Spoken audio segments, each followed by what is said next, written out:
बच्चों को लाड़ प्यार ही नहीं, संस्कार भी दो। आपके पास पैसा है, आपके पास दौलत है, आपके पास रुपया है, बच्चा कहता है मोबाइल चाहिए, आप मोबाइल दे देते हैं। बच्चा कहता है लैपटॉप चाहिए, आप लैपटॉप दे देते हैं। दीजिए, मेरा कोई विरोध नहीं है। बच्चा कहता है गाड़ी चाहिए, बच्चा कहता है मोटरसाइकिल चाहिए, आप मोटरसाइकिल दिला देते हैं। और बच्चा कहता है कि कार चाहिए, आप कार दिला देते हैं। लेकिन मैं पुलक सागर तुम्हारे बच्चों को ना तो मोबाइल दे सकता हूं, ना तुम्हारे बच्चों को मैं लैपटॉप दे सकता हूं, ना तुम्हारे बच्चों को मोटरसाइकिल दे सकता हूं, ना मैं तुम्हारे बच्चों को महंगी महंगी कार दे सकता हूं। लेकिन पुलक सागर के इस यहाँ पर आएंगे, पुलक सागर के दरबार में आएंगे तो ध्यान रखना, एक कार मैंने भी रखी है अपने पास, और वह एक कार है जो मैं सारे देश को दिया करता हूं। आज तुम्हारा बच्चा रूठे कार के लिए तो एक बार उसे मेरे पास लेकर के आना, मैं उसे कार दिलाऊंगा। ध्यान रखना, मेरे पास अल्ट्रो तो नहीं है, मर्सिडीज नहीं है, वैगनआर नहीं है। मेरे पास यदि कोई कार है तो एक कार है जिसकी हर घर को आवश्यकता है, और पुलक सागर के पास कोई कार है तो वह संस्कारों की कार है। संस्कार की कार पकड़ा दी जाए तो जिंदगी अपने आप समझ। संस्कार की कार बांटा करता हूं, संस्कार की कार में बैठो और जीवन को आनंद में परिवर्तित कर दीजिए। मान्यवाद सोचना है। बच्चों का जीवन बनाने से पहले हमें अपना जीवन बनाना जरूरी है। बच्चे दर्पण हैं, जो हम करते हैं वो बच्चों को दिखाई देता है, और जो दिखता है बच्चा वही सीखता है। एक बात ध्यान रखना, 21वीं सदी है, ज्यादा औलाद को सिखाने की कोशिश मत करना। तुम कुछ सिखाओगे उससे पहले वो तुम्हें सिखा के रख देगा। समझो इस औलाद से सबके मुंह लग जाना, बच्चों के मुंह कभी मत लगना। बड़े होशियार होते हैं ये बच्चे, बड़े होशियार होते हैं। आज के युग में 21वीं सदी में मूर्ख बच्चों का पैदा होना बंद हो गया है। अब बुद्धू औलाद पैदा नहीं हुआ करती है, अब तो बहुत समझदार औलाद पैदा हुआ करती है। बड़ी पढ़ी लिखी औलाद पैदा हो रही है। जो तुम्हें नहीं आता वो बच्चों को आ जाता है। हो सकता है कि आपको पूरा मोबाइल चलाना भी नहीं आता हो और आपकी औलाद खटखट मोबाइल चला करके दिखा दे, आपसे कह देगी पापा तुमको तो कुछ आता ही नहीं। बच्चे बड़े होशियार हैं। बच्चों को ज्यादा सिखाने की गलतियां मत करना, नहीं तो बड़ी दिक्कत हो जाएगी। एक निवेदन है मेरा, ये बच्चों को सिखाओगे तो बिल्कुल नहीं सीखेंगे, सिखाने से नहीं सीखेंगे। एक पति पत्नी मेरे चरणों में आए, छोटा सा बच्चा था। बच्चों ने कहा बेटा महाराज के पैर पढ़ो, महाराज को नमस्कार करो, महाराज को नमोस्तु करो। बच्चा करने को तैयार नहीं, वो तो अकड़ के खड़ा। अरे बोले बेटा नमोस्तु, बोले नहीं करूंगा। अरे मैंने कहा गजब है भाई, 3-4 साल का बच्चा वो माँ बाप का कहना मानने को तैयार नहीं। बोले बेटा ऐसा नहीं है, गलत बात, बहुत गंदी बात है, महाराज है इनको प्रणाम करिए, इनको नमस्कार करिए। बोले नहीं करूंगा नमस्कार। अरे तो बच्चे माँ बाप बड़े शर्मिंदा हुए कि यार महाराज हम करें क्या, ये झुक ही नहीं रहा है। मैंने कहा ऐसे नहीं झुकेगा, ये 21वीं सदी का औलाद है, ऐसे झुकने वाला नहीं है, तुम्हारा तरीका गलत है, बच्चा तो अभी झुक जाएगा। तो बोले कैसे झुक जाएगा बच्चा। मैंने कहा बच्चे के उसने क्या किया, उसकी माँ ने बच्चे की गर्दन पकड़ी और जबरदस्ती मेरे पैरों पे रख दी। बच्चा गर्दन उठाए जा रहा है, माँ बाप गर्दन दबाए जा रहे हैं। मेरे कहा रुको, बहुत गलत तरीका, ऐसे बच्चा प्रणाम नहीं करेगा। छोटा सा था, 3 साल का होगा, 4 साल का। मैंने माँ बाप से कहा बच्चे की गर्दन छोड़ो, बच्चे की गर्दन से हाथ हटाओ। माँ बाप ने हाथ हटाया। मैंने कहा तुम दोनों हाथ जोड़ो। माँ बाप ने हाथ जोड़े। बच्चा छोटा सा था, उसने ऊपर देखा, मम्मी पापा हाथ जोड़ रहे, बच्चे ने भी हाथ जोड़ लिए। मैंने कहा तुम प्रणाम करो, नमस्कार करो। जैसे ही उन्होंने धोख लगाई, बच्चा भी लेट करके प्रणाम करने लगा। मैंने कहा ध्यान रखना 21वीं सदी है, ये सिखाने से नहीं सीखेगी, ये दिखाने से सीखा करती है। जो आप दिखाएंगे बच्चा वैसा सीख जा। ध्यान रखना है, बच्चों का पालन पोषण करना, उन्हें संस्कार देना, आपको जिंदगी भर तपस्या करना पड़ेगी। बच्चों की परवरिश करो। कैसे करना है उनकी परवरिश? सिखाने से नहीं, दिखाने से। जो आप दिखाएंगे बच्चा वही करेगा। दो बच्चे लड़ रहे थे, मैंने बुलाया, मैंने कहा बच्चे लड़ते क्यों हो? बोले किसने कहा हम लड़ रहे थे? अरे मैंने कहा यार, तो उसको मार रहा था, गाल में चांटे लगा रहा था। बोले हम लड़ थोड़ी रहे थे। तो मैंने कहा ये क्या कर रहे थे? कोई ड्रामा कर रहे थे? क्या कर रहे थे? कोई प्रैक्टिस कर रहे थे? बोले नहीं महाराज, हम ना लड़ रहे थे ना कोई ड्रामा कर रहे थे। तो मैंने कहा क्या हो रहा था? तुम मार तो रहे थे उसके गाल में। बोले मैं मार नहीं रहा था महाराज, हम दोनों बच्चे तो मम्मी पापा का खेल खेल रहे थे। अब विचार करिए। मैंने कहा मम्मी पापा ऐसे होते हैं? बोले हाँ, ऐसे ही तो मम्मी को मारते हैं, वही खेल हम यहाँ पर। ध्यान रखना, जो तुम करोगे बच्चा वही सीखेगा। ध्यान रखिए। मान्यवर, ज्ञान की बातें करना बहुत आसान है, ज्ञानी बनना बहुत कठिन काम हुआ करता है। ध्यान रखिए। आप बोल तो देते हैं कि बच्चा ऐसा नहीं करना, बेटा ऐसा नहीं करना, और वही काम जब आप करते हैं, ध्यान रखिए, ये जो कैमरा लगा हुआ है ना चैनल का, ये मुझे देख रहा है। ध्यान रखना। आप मुझे सुन रहे हैं, ये सुन नहीं रहा, ये देख रहा है मुझे। और एक बात याद रखना, छोटे बच्चे को कभी देखना, छोटा सा बच्चा जब धरती पर पैदा होता है ना, तो टकटकी लगाकर देखता है। हमारी पलकें ज्यादा झपकती हैं, बच्चों की पलकें नहीं झपकती हैं। वो टकटकी लगाकर किसी भी चीज को देखते रहते हैं। जैसे ये कैमरा मुझे टकटकी लगाकर देख रहा है, अब जो जो एक्शन मैं करूंगा वही वही कैमरा दिखाएगा, वही वही वह ग्रहण करेगा, और जो ग्रहण करेगा वो टीवी पर ले जा करके दिखा देगा।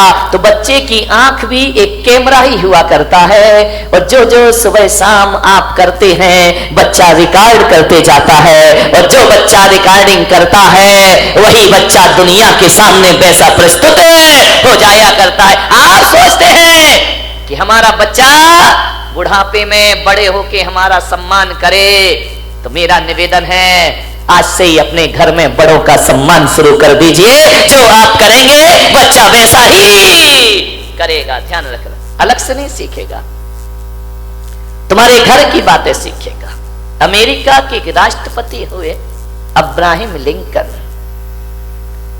उन्होंने अपने बच्चे को एक स्कूल में दाखिला कराया, एक स्कूल में एडमिशन कराया, और जैसे ही पहले दिन बच्चा स्कूल में गया, अब्राहम लिंकन ने अपने बच्चे के साथ एक पत्र लिख करके भेजा कि ये पत्र तुम अपने क्लास टीचर को दे देना, और पढ़ने से पहले ये खत उनके हाथ में जरूर पहुंचाना। बच्चा गया स्कूल,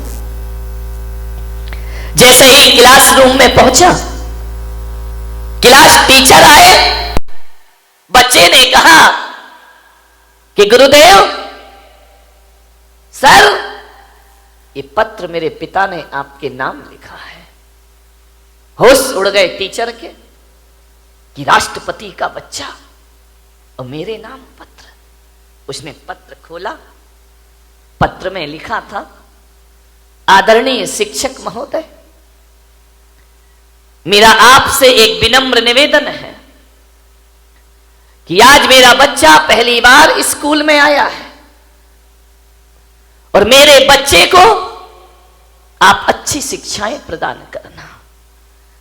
मैं शिक्षक महोदय से आग्रह करूंगा कि जब मेरे बच्चे को पढ़ाओ तो ये सोचकर मत पढ़ाना कि अमेरिका के राष्ट्रपति का बेटा है, बल्कि ये सोचकर पढ़ाना कि ये किसी देश का भविष्य तुम्हारे सामने बैठा हुआ है, ये किसी देश की ताकत बैठी हुई है, एक इंसान का बच्चा है। मेरे बच्चे के सामने कोई वीआईपी व्यवस्था ना रखी जाए, और मेरे बच्चों को केवल अक्षरों का ज्ञान मत देना। शिक्षक महोदय, इसे किताबी ज्ञान के साथ साथ अनुभव का ज्ञान ज्यादा प्रदान करना।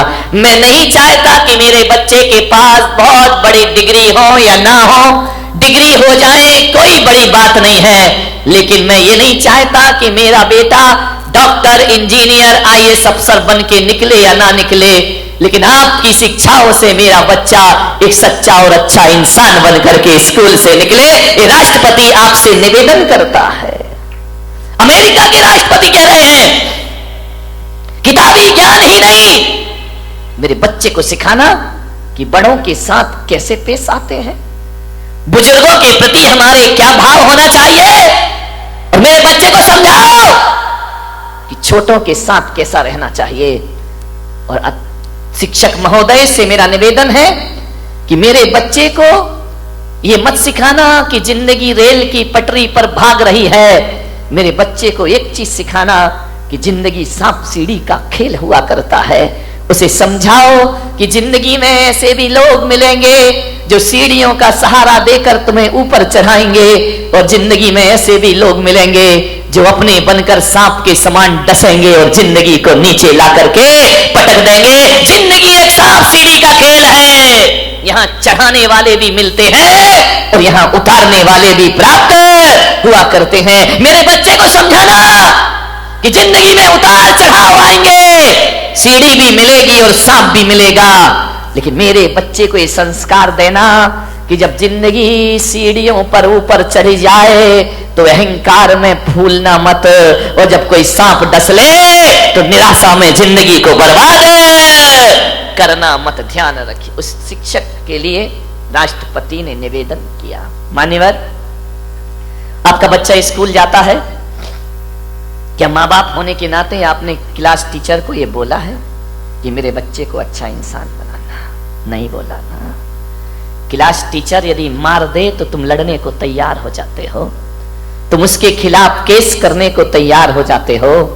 और हमारा एक जमाना था, यदि स्कूल में मार पड़ती थी तो घर में आके डबल मार पड़ा करती थी कि शिक्षक ने यदि तुझे मारा है तो जरूर तूने कुछ गलतियां की होंगी। हमें कभी प्रोत्साहन नहीं मिला करता था, हमें कभी नहीं कहा जाता था कि टीचर ने मारा है तो चलो हम उससे बात करेंगे। उन्होंने कहा तुमने गलत काम किया होगा इसलिए गुरु ने तुम्हारी पिटाई की। और जब हम रोते रोते घर आ जाते थे तो हमारे माता पिता कहते थे कोई बात नहीं है, गुरु ने मारा है ना, अरे मार पड़ेगी धम धम और विद्या आएगी छम छम। ध्यान रखिए बेटे, ये गुरु का डंडा नहीं है, ये तेरी बुराइयों पर किया गया प्रहार हुआ करता है। कहां गए वो संस्कार, कहां गई वो शिक्षाएं? विचार करिए। मैं ये नहीं कह रहा हूं कि स्कूलों में बच्चों को नाजायज मारना चाहिए, मैं इसके भी खिलाफ हूं मेरे भाई, ध्यान रखिए। लेकिन मैं आपसे निवेदन करता हूं, शिष्य और सीसी में जब तक डांट नहीं लगेगी, सीसी में डांट, ढक्कन, ढक्कन को डांट कहा जाता है, सीसी में भी डांट होना चाहिए और शिष्य में भी डांट होना चाहिए। शिष्य और सीसी में डांट नहीं लगेगा तो सीसी भी डूबेगी और शिष्य भी डूब जाएगा। ध्यान रखिए। मान्यवर, निवेदन करिए। क्या आपने कभी स्कूल में जाकर क्लास टीचर से कहा है? आज हर माँ बाप को ये चिंता है कि मेरा बेटा एमबीए कर ले, मेरा बेटा डॉक्टर बन जाए, मेरा बेटा अच्छा वकील बन जाए, मेरा बेटा अच्छा बिजनेसमैन बन जाए।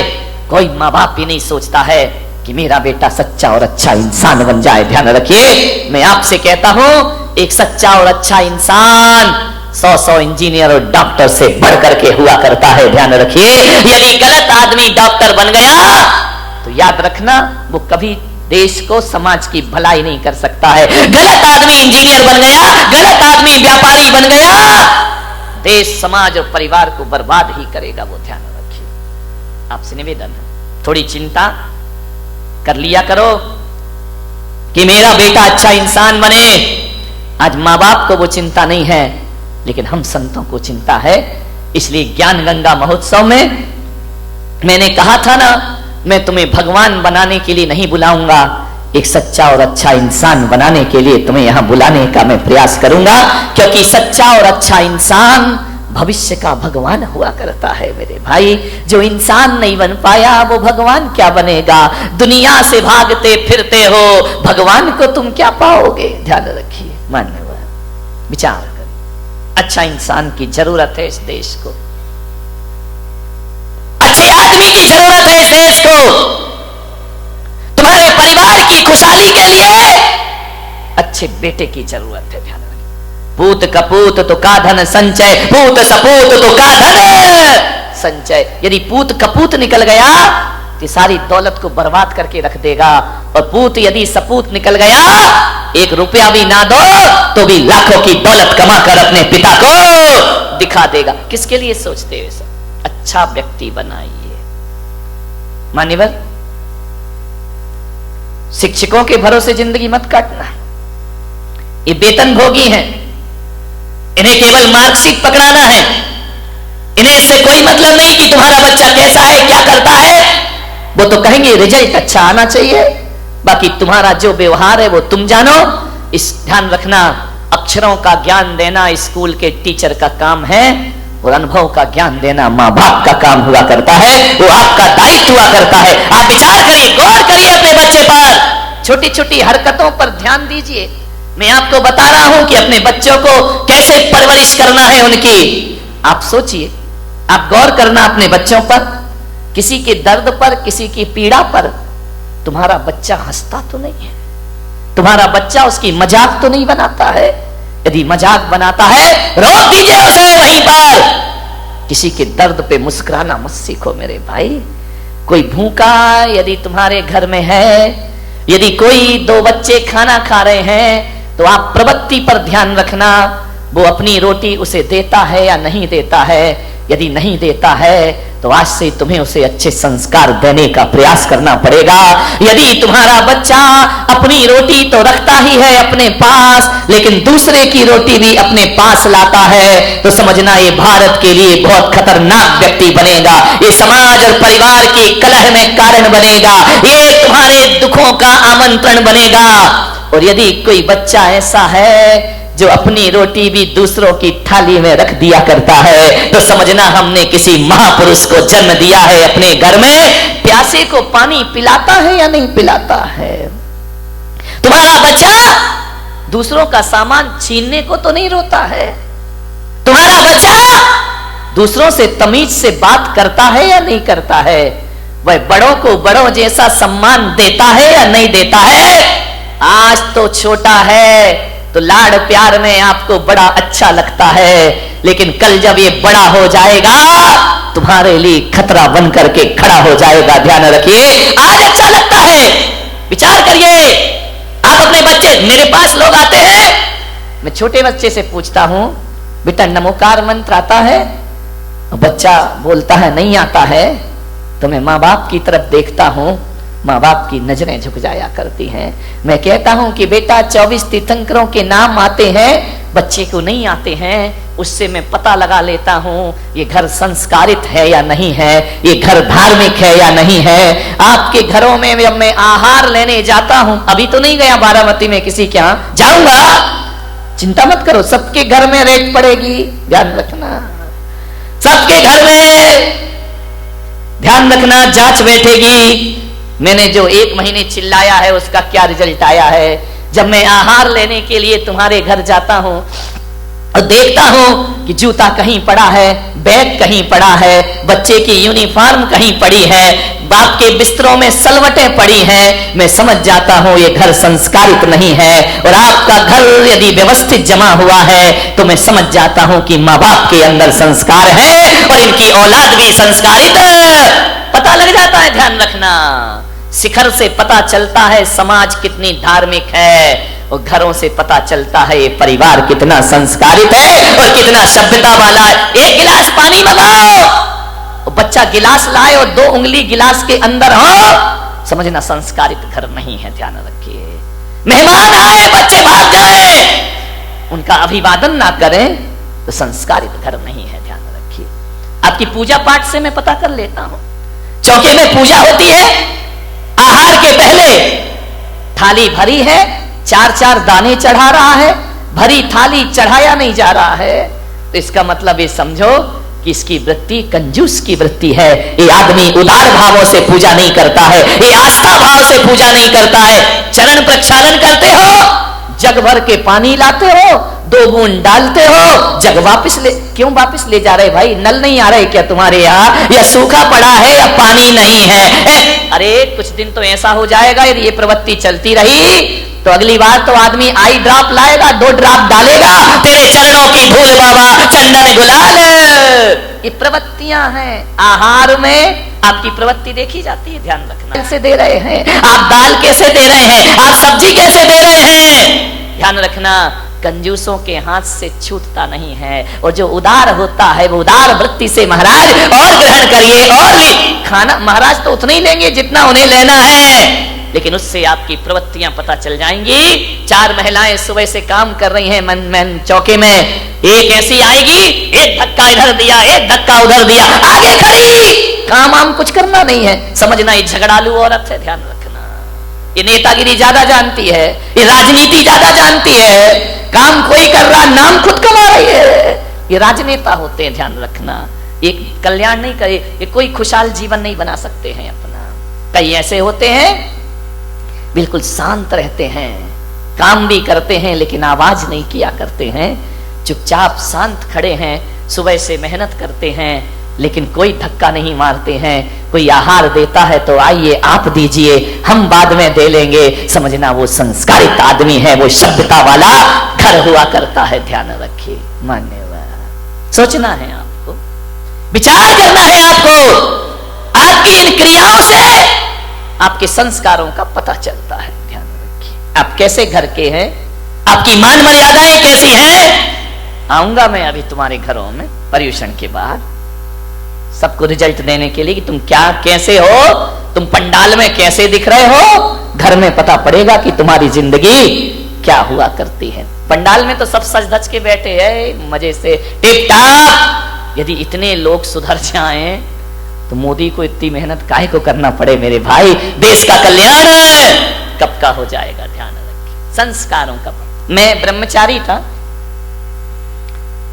अहमदाबाद में, 93 की बात है।